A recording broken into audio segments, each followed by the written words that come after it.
जय। उज्जैन में राजा कौन है? महाकाल। प्रेम से बोल महाकाल भगवान की जय। खेल का भाई गोबर चोटी नहीं है तो अभी शुरू होते तमाशा करा ये काका लड़का ये है ध्यान एती रहा अभी नहीं जाना है खवाई पियाई सब हो गए। हाँ ध्यान कथम रखो तब तो प्रेम से बोल दुर्गा मैया की जय। तो उज्जैन के राजा कौन? महाकाल। इसे हाँ ओकर कर कौन हो? बराती नहीं जाए हमार धार तो है बराती निकलते जेती पाथे तेती घूमते लेकिन उज्जैन में बराती निकला थे तो ओकर यानी मंदिर के सीमाल पार नहीं करे हो। प्रेम से बोल दुर्गा मैया की जय। आज भी प्रमाण अब जे बराती पार करिस नहीं वो दूल्हा डोकर कर बबन ही बांटो मरी दे। प्रेम से बोल दुर्गा मैया की जय। उज्जैन में राजा कौन है? महाकाल। इसे अब ऊंचे का राज करते कौन? विक्रमचंद्र राजा। हाँ जरूर अपन मुकुट खापे है लेकिन राजा राज कौन करते? महाकाल। प्रेम से बोल भोलेनाथ भगवान की जय। तुझा रानी एक जन के नाम आशावती अब एक जन के नाम कांसावती दोनों रानी हाँ तुझा रानी है। विक्रमचंद्र राजा धर्मक नगरी बसा है भगवान महाकाल की सेवा करत समय बीते लगेगा एक राजा एक रानी और सुंदर राजधानी। तुझा रानी है राजा के नाम विक्रमचंद्र है और रानी मन के नाम एक के नाम आशावती और दूसरा का नाम कांसावती लेकिन बाल बच्चे नहीं है ना। प्रेम से बोल दुर्गा मैया की जय। बाल बच्चा पाना झलो भगवान की दया है। जन्म विवाह मरण गति सोई और जो जस लिखा तहां तस होई ओकर कृपा होई तब जन्म होते दादा ओकर दया होई तब विवाह होई और ओकर कृपा होई तब मरबे काकरो कहल कौन हो मरे नहीं। प्रेम से बोल दुर्गा मैया की जय। काकरो कहल काकरो जन्म नहीं है नहीं काकरो कहल काकरो विवाह नहीं हो ये सब भगवान की लीला है। हमारा जन्म दे है तो जीवन के बाग डोर ओकरे हाथ में है दादा इसे अब वो जैसे न चाही तैसे हम नाचबो अब जे आदमी मैं करा तो कहीं नहीं ओकर बबन ही बाँचे मरी हो। प्रेम से बोल दुर्गा मैया की जय। ए सुंदर महाकाल के नगरी में राज करत उज्जैन शहर में विक्रमचंद्र राजा आशावती रानी कांसावती दोनों साउ थे लेकिन बाल बच्चे नहीं है और प्रजल पुत्र भांति सेवा करत है। कौन है? राजा जासुराज प्रिय प्रजा दुखारी और सोनी पयावासी नरक अधिकारी। जे राजा के राज में प्रजा दुखी हो गए तो राजा नरक भोगना पड़ता है नहीं। हाँ देश के राष्ट्रपति बने और हम जनता मन दुख भोगो नहीं तो राष्ट्रपति सजा भोगना पड़े। सियान भोकर थोड़े बने गांव सियान बन गए और जनता दुखी हो गए तो गांव सियान ला नरक भोगना पड़ता। परिवार में मुखिया बने हैं और परिवार के सदस्य दुखी हो गए तो परिवार के मुखिया सजा भोगना पड़े। घर के सियानी माता मन कर तुम्हार हाथ में दादा मन के नहीं चले। हाँ तू जन बहू है तो दोनों बहू पर बरोबर लुगरले है नहीं दोनों तोर बहू है का है नहीं और छोटकी और बड़की में अंतर करिस नहीं तो वो सास सखी पर के मार जाए। प्रेम से बोल दुर्गा जय। दोनों तोर बहू है और दोनों बहू बरोबर भेद काबर कर बेते बेटम भेद नहीं करता तब बहू भेद कर बे तसियान बनते नहीं तसियान और घुरवा वो हर चीज ला पचाए क्षमता रखते हो। घुरवा में कहीं फेंक देते लोहल फेंक देते वो खातूत बना दी वो जौ बना देते तैसे सियान ला ना खरा पोटा जो भी बोल देवे वो सब ला सही के तेरे नाम सियान। अब आजकल का सियान बना दे बेटा एक शब्द ते बोल दे तो ये ज्यादा मत कर नहीं तो अंदर करवा दो कथिया ओकरे पर तो सियान बनाए छोटे बड़े सब के बात में सही बे तब तो सियान जी तोर में सोच समझ सही क्षमता है तब तो तोर सियान बनाए हन। आजकल सियान मनुष्य नहीं हाँ उग्रता है खून में गर्मी है और खून में गर्मी रहते थोड़े सियानी करी। प्रेम से बोल दुर्गा मैया की जय। हाँ विधा डट जाओ दाई हो उमल कल्लई हो जा हविधार खसको हाँ इधर आ सुंदर राजा धर्मात्मा है प्रजल पुत्र भांति सेवा करत है त जेकर बर जे मैं करथे जेकर बर ते मैं करहीगा। प्रेम से बोल दुर्गा मैया की जय। भाई दूसरा से माया च नहीं करबे एक दूसरे के प्रति मन में प्रेम नहीं है त तोर बर थोड़े माया करही कौन हो। राजा प्रजल पुत्र भांति सेवा करत प्रजा जन को कर ऊपर अति प्रेम रखेगा। एक दिन माता मन स्नान करे लगे रहा गंगा में। प्रेम से बोल गंगा मैया की जय। स्नान करा करा माता मन सोचे लगी आई राजा धर्मात्मा है दई हमर पिता बरोबर सेवा करत है प्रेम से बोल दुर्गा मैया की जय। लेकिन ओकर पिता के बाद उत्तराधिकारी कौन होई? हां भैया जी कोर से द्रव्यदान पर प्रेम से बोल दुर्गा मैया की जय। राजा के बाद उत्तराधिकारी नहीं दिखा थे, हमार राजा नावा राजा नहीं दिखा था, दूती जहर रानी हो गई लेकिन एको जहर पुत्र नहीं आती। कैसे करबो? माता मन नहात और नहात नहात कोठे आप रहा। प्रेम से बोल दुर्गा मैया की जय। सियान मान के भाव अलग होते नहीं। माता मन कहे लगे काम करबो या सियान मन बताते ये हमारे देश की समस्या है। अरे तू जहाँ रानी है और राजा बाल बच्चा नहीं आते और राजा की बात है उत्तराधिकारी कौन बने है नहीं। तब कैसे करबो? कहते चलो सियान मन बताबो और सियान मन मीटिंग सकेली फैसला ली। तब कौन लगा वो मीटिंग सकलेला? चलो कोटवार घर की। अरे ग्राम कोटवार को सूचना दिए हाँ मीटिंग सकेल दी कहाँ भर के माता मन पिता मन सब सकला है। सियान मन कथे कोटवार कौन मीटिंग सकले की बोल। तब कहे लगे महाराज हाँ माता मन हमार घर में गिरी ही और का कारण है वही मन पूछो भाई। सियान मन कथे दाई हो कावरा मीटिंग सकले हो तेला बता। तब कते बहु बेटी खड़े हो गांव भर में गोठिए शर्मा थे बोला वो कोच के बोला वो कोच के ते बता नहीं ते बता कर एक घंटे टोकरी रहते कहते चुप रहो मैं बोलती हूँ। प्यारी समझ गई वो टोकरी काट डारे तागा मामा दई दई के ते मोर दई मामा दई दई के ते मोर दई तोला खावा हूं तुम्हारा हो दई। टोकरी चिंदी पा के हो टोकरी दई खड़ी हो गई। बाबा हो मैं बता तो का बात है सुनो। कहते कैसे? राजा हमार पिता बरोबर सेवा करा था, प्रजा कोई प्रकार के दुख नहीं दे लेकिन ओकर दू जन रानी है। एक जन के नाम आशावती और एक जन के नाम कांसावती। बाल बच्चे नहीं आते बाबा। राजा जीते बाद ये उज्जैन शहर के राजा कौन होई यही हमार फिकर है। एकरे से कि हम सकले हैं गांव सियान मान कथे दाई हो ये तो हमारे देश के समस्या है। अब अच्छा कर सकले तब कैसे करा? एक काम करो जी राजा पर आवेदन बनाओ।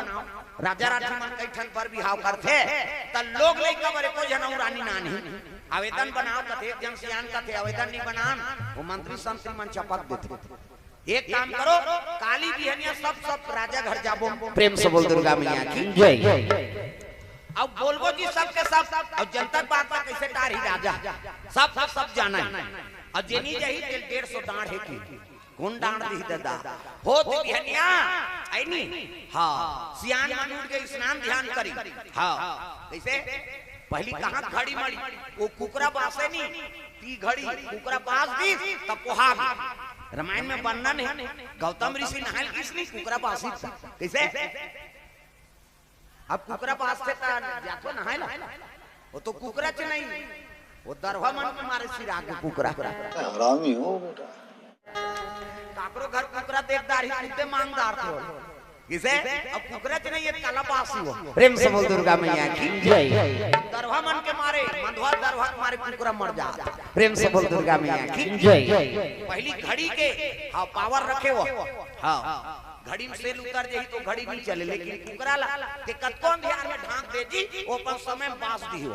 इसे हमन भले घड़ी पहिरे हैं लेकिन के बजे थे कबे नहीं। हाँ 9:30 होते कहे है नहीं। हाँ फिक्स नहीं बताए हो भैया है नहीं होवा थे किसे? और कुकरा पहाड़ के 4 बजे से मतलब बास दी हो तब ओकर मुड़ी में घड़ी बंधाए किसे? सब लोग भगवान अलग अलग ज्ञान देगा। बड़े भाग मानुष तन पावा और सुर दुर्लभ सब ग्रंथ न गावा। ये मानव तन काबर उत्तम तन बताए ये एक कथक के सिद्ध और दूसरा जी मन कथा नहीं करवा सकता। खेड़खटार में करवाते का गरवा मन कीर्तन वीर्तन बोकरा मन धुन कुकुर मन करवा और दूसरा जीवनी करवाए दादा। केवल मानव तन में पावर है नहीं। यज्ञ हवन कीर्तन भागवत अनुष्ठान ये सब लोग ही मन करवाते। प्रेम से बोल दुर्गा मैया की जय। ओकरे से भी हमार महत्व ज्यादा है। कैसे? और कोई कारण नहीं हमार महत्व बढ़े केवल राम कथा। कैसे? हाँ ये मानव तन मिले थे कावर मिले केवल राम कथा बा। प्रेम से बोल दुर्गा मैया की जय। और दूसरा जीवन बाल बच्चा पैदा करना वो तो पशु करत। बाल बच्चा कोई है नहीं बड़े बात है। हमार मन से मन के 9 महीना 10 महीना में एक ठन लइका ज्यादा ज्यादा बोनस में 2 ठन। कैसे? और कुकुर के 6 ठन और हम मतलब कुकुर के 6 ठन सूरा के 16 ठन। सूरा के 16 ठन। हाँ कुकरी के 40 ठन अंडा। एक बेमट 2 बेमट हो गए 80 ठन। 3 गांव हो गए 150। हम ऐसे मन के 150 होती था कते कर राशन कार्ड बनती इसका है नहीं। सरकार कभी चौला बंद करो रे नहीं सकन कहीं है नहीं। एक जन दू जन है तो पालन पोषण नहीं हो सका थे। वो लइका संस्कार बनाए नहीं सका था। कैसे? दादा बने कबीरा है। दादा बने कबीरा है तो कटुरा दर हो। हाँ वो कबरा हो। हमन एक जन लइका सुधार नहीं सका था। अब पशु है। कैसे? अपन लइका लोग सुधार के रखे दादा। हाँ जैसे अपन जियत तैसे वो जियत। अब हम ही मनहरा जे अपन आचरण ल बनात जरूर हन लेकिन परिवार ल बिगाड़दा रहा। प्रेम से बोल दुर्गा मैया की जय। तब बड़े भाग मानुष तन पावा के बैठ वो कैमरा चला थे और पहली तोरे मोबाइल में डरवा दूं कथल सुनती था। सुन ये कैमरा चला थे 20 समझे ही किसे तो तोरे मोबाइल में थोड़े छूट जाही दादा। तापा नहीं से करा वो अंधियार ही धुनकाए है। वो कैमरा चलाते में सब में चल दी। अभी सुनना संहात आए हम तेरा। प्रेम से बोल दुर्गा मैया की जय। सुंदर सियान मन कथे चलो बिहनिया राजा घर जाबो। जम्मो जनता मान पहुंचे लगे कहां राज दरबार में। राज दरबार को जावा ना लागे जनता। सुंदर रात दरबार लगे नेगी जोगी पाणे प्रधान सब बैठे हैं। राजा विक्रम चंद झलक बैठे रहा। वही कल जनता मन सब पहुंचिंगा। हाँ जोहार बाबा कथे आओ आओ। हाँ सब जनता कैसे आओ का बात है तेला बता। कथे एक ठन निवेदन ले कहा है महाराज ऐसे तो आपके 2 जन रानी हैं लेकिन वंश आगे नहीं बढ़ा था। और राजा मन कई ठन बर बिहाव करते एकरे से कि आप हमन निवेदन करे ला हैं लोग लइका बर एको जन तो रानी नाम लेते हो। ऐसे किसनी राजा खड़े हो गए बाबा एक जन ले 2 जन में बर बिहाव कर दारे। कैसे? अब मोर भाग में नहीं है तब के जन रानी नाम के कैसे खड़ी रचे रहूं नहीं बने। ऐसे की दीसगा। प्रेम से बोल दुर्गा मैया की जय। राजा कहे लगे एक जन ले 2 जन रानी हो गए। अब मैं के जन रानी नान हूं मैं बेर बिहाव नहीं करूं भाई। तब सियार राज क्रोध हो गए। महाराज आज तक जो भी न्याय करे हम उन सिरोधार्य करें। आज हम जनता बात ला आप ला मानना पड़ी। कैसे जी? ऐसे किसनी आप तो सब जन हाथ उठा देंगा। राजा साहब हाय हाय जल्दी से बिहाव करो। प्रेम से बोल दुर्गा मैया की जय। और जनता भगवान कैसे हमन आए ते तुहर दर्शन करे वरा है नहीं। हर के हृदय में भगवान राम के निवास है। अब अत्ता का आदमी मन हावत के हर राम हो गए। प्रेम से बोल दुर्गा मैया की जय। हर जीव में ईश्वर है अंश जीव अविनाशी और चेतन है अमल सहज सुख राशि। जबका पिता होते मन शिव जी स्वरूप हो और जबका माता है ते मन पार्वती स्वरूप है। अब हिल वंदना करके जे कथा में बैठे वही प्रवक्ता कथा सफल होते। अब जे अपन आप लोग बड़े मान के बैठे ना तो समझ जाओ ज्यादा तीन निजी है मारते हो। प्रेम से बोल दुर्गा मैया की जय। श्रोता सब ले बड़े दादा ते भले के ठन कथा बोला था। अब वो तो हजारों कथा सुन के बैठे तो श्रोता मान ला कोनो भर सकते पूरा नहीं कर सकता। इसे उमें हजारों विचार है और हजारों विचार एक जन थोड़े पूरा करबे। हाँ वो भगवान की कृपा है। हाँ जे तोर बात न सुने पर बैठ गए हैं।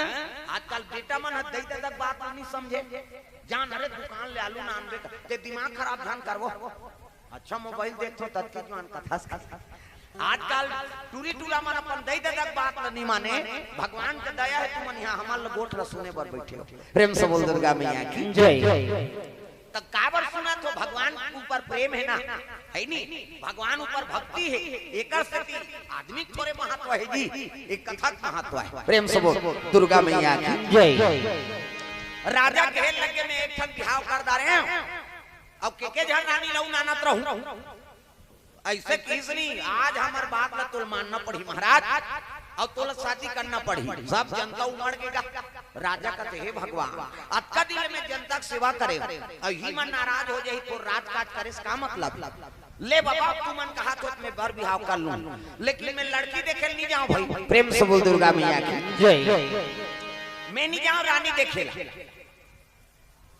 काय वो हाँ चटाई बिछा, मैं घबरा गया हूँ कहीं आगे का हल्ले बिछान। प्रेम से बोल राधा कृष्ण भगवान की जय। सियान मन कहते दे पैसा, और पैसा जई हमार का जही, हाँ मंत्री कहते 10,000 पैसा दे दे, 10,000 पैसा धरी 5 जन डोकरा में सुनता मन भागी, फलाना ढेकाना चलो जी चलो हम लड़की देखे जाबो, तब बात भाग जाबो, जा मुरई और बरी खाबे आ जा रहा, कैसे ऐ पैसा देते का बारे, पैदल जाना है, ऐ नहीं पासम आसम जमाना है, औ का है चल ओकरे बारे जी करते 10,000 के थोड़े ग्रीनरी हल्ले बेर दादा चल धरिन डोकरा मन लौठी, हां धोती पहिरे है, पगड़ी बंधा है, और डोकरा मन चले लगे लड़की देखे बा, रानी दई देखे बर जात है।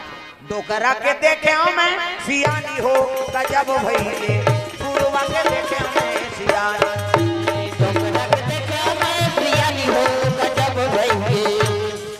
बजाओ कई जन कथा से कोई मतलब नहीं है, वो जटका जो ले आ है उसने मत कर मोला डाला, ये लीले लुलाए बर आ है कहा कहे डोकरा के देखे मैं सियानी हो गजब भइले, गुरुवा के देखे मैं सियानी, डोकरा के देखे मैं सियानी हो गजब भइले, गुरुवा के देखे मैं सियानी, डोकरा के देखे मैं सियानी, डोकरा के देखे मैं सियानी, गुरुवा के देखे मैं सियानी, गुरुवा के देखे मैं सियानी। प्रेम से बोल दुर्गा मैया की जय। सुंदर सियाना मन चले लगे ये देश ले वो देश, कैसे हाँ तो सियान मन हर चीज ला परख थे, है नी, लड़का सा में लड़की फप जाए रेंगे तो कर पाँव दम दम ले माढ़े, खड़ो गोर से कुंडा झन परे पाँव, न कोंदी मत रहा न लेड़की मत रहा, न इससे झन देखे, कई झन उसने ऐसे देखा थे कभी तोला देखत रही हो, ये कंगूर रेंगे दिल तोरे मांगे वो, हर चीज ला परख थे सियान मन। प्रेम से बोल दुर्गा मैया की जय।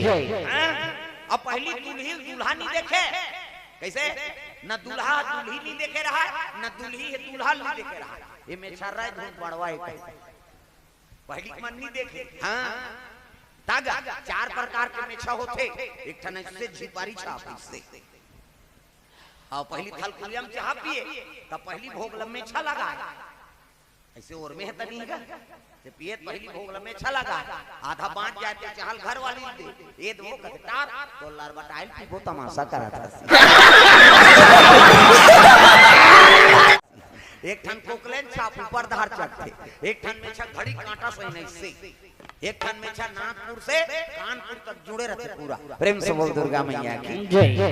पहली दुल्ही दूल्हा नहीं देखे, न दूल्हा दुल्ही नहीं देखे, सियान मन जेकर संधरा दी ओकरे सन जीवन लबिताएं दादा, तब तो सियान मन ला भेजे रानी देखे बात, नित राजा जी अपन मन के पर बिहाव करती, लेकिन नहीं तू मन जाओ बाबा, हाँ हमार रानी दे खोज के आबो कही के, हाँ एक देश मध्य देश पहुंच गए, मध्य देश में की ते छोकरी देखी कि यहाँ का बदा सियान मन का थे बैठी तो उठे नहीं सके, वहाँ गांव थुआ थुआ हो जाए दादा नहीं मांगा, फिर दूसरा जगह की ते लीडिंग लाना भजा पता का से, ये तो पड़ोरा हवा ही तो पाखम दो चाहे कैसे कर, औ किस एक जगह ते बीटा कारी वो दांत भर उजर रहा था नंदियारे छे राजा बड़ सुंदर कैसे मांगे उसने, औ एक जगह गिन ते फक फक ले पड़ रही ढेसरा मछली से ज्यादा पड़ रहे थे तहु निफा भाई, अफ्रीका खिलाड़ी है क्रिकेट वाला वो चुंदी तक हां पड़ रहा सरकारी बरहा से, कैसे तो भाई सब ले सुंदर हमार छत्तीसगढ़िया में, न ज्यादा गोरा नहीं है न ज्यादा काला नहीं है, सांवरा पर, अरे हमार भगवान अच्छा सांवरा है नहीं। प्रेम से बोल दुर्गा मैया की जय। ऐसने खोजत खोजत लड़की कमल देश के सिहार में पहुंच गए ओमा। प्रेम से बोल दुर्गा मैया की जय। अमरैया देखी सरवा वही कर पानी पी। अब अमरैया में सुल्तान लग बिहनिया बेराएगा तागा पहावत बिना मधुर मधुर तोर बंसिया सुनाते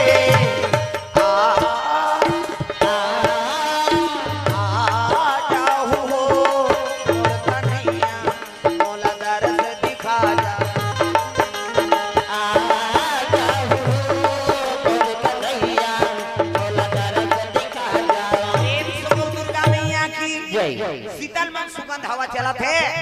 अमरैया में सियान मन पानी पी के वही कर सुतात रहेगा त 3 जन पनिहारी मनाई। हाँ माता मन गघरी मुड़ी में डारे है और रेंगा थे माता मन कहां चो जही ना तब बोहे रही किल्ली दिया छोड़ के रेंग थे ओमा। हाँ आई उंडेल धारी तैसे ऐसे कर कुराक संभालदार वो धरे जरूरत नहीं। हाँ ऊपर हाई स्प्रिंग फिट है कर भेज ऐसे कर कुराक संभालदार था।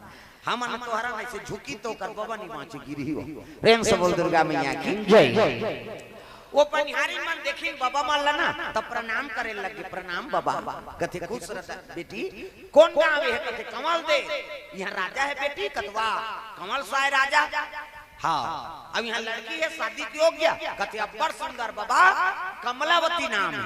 हाँ पढ़े लिखे बेटी कथे हम नहीं जानन दई वहाँ एमएलओ में करे कथे थे। प्रेम से बोल दुर्गा मैया की जय। ऐसे की तब कथे धारे राजमहल कथे जा सतखंडा महल बाबा ध्वजा पताका लहरा थे द्वारपाल मन। हाँ खड़े हैं हरे राजमहल डोकर मन पहुंचे लगेगा। हाँ चपरासी मन टोपी लगाए खाकी पहन और भाला कटमट कर दे काबर अंदर से कोई बाहर ना जा सके बाहर से कोई अंदर ना आ सके बिना डर और जबरदस्ती जावे गेट आउट बहुत ही पोटल भसकाती। प्रेम से बोल दुर्गा मैया की जय। राजा हाँ ओके चपरासी मन देखी तो प्रणाम करें जोहार बाबा कथे आओ आओ कौन गाँव रथ हम वहाँ उज्जैन शहर रथन बाबू अरे अरे आई आई कहाँ है राजा साहब से मुलाकात करना आई बाबा बैठो चाय पानी बनाई चाय पियई वहाँ राजा पहुंची कमल सा कैसे आए बाबा कहाँ से आए हम उज्जैन शहर रथन बाबा। अब बात ऐसे कैसे ऐसे ऐसे ऐसे अब ऐसे ऐसे ऐसे ऐसे ऐसे ऐसे तान ऐसे ऐसे ऐसे सब बताई सही तो हमारा राजा दूजन रानी आऊ है लेकिन बाल बच्चा नहीं। अब बाल बच्चा नहीं है तेकरे से थी हमन और रानी दे खोजे लाए ऐसे कहीं बताइएगा। प्रेम से बोल दुर्गा मैया की जय। त कौन राजा कथे कमल सा खुश हो गए। हाँ कमल साय राजा विक्रमचंद्र के नाम सुनिस ना तो कमल साय प्रसन्न हो गए। भगवान जे राजा बर जनता लड़की खोजा थे ऐनी वो राजा कतका धर्मात्मा हो अब ऐसने मोर बेटी पति हो जही तो जीवन में आनंद आ जाए। प्रेम से बोल दुर्गा मैया की जय।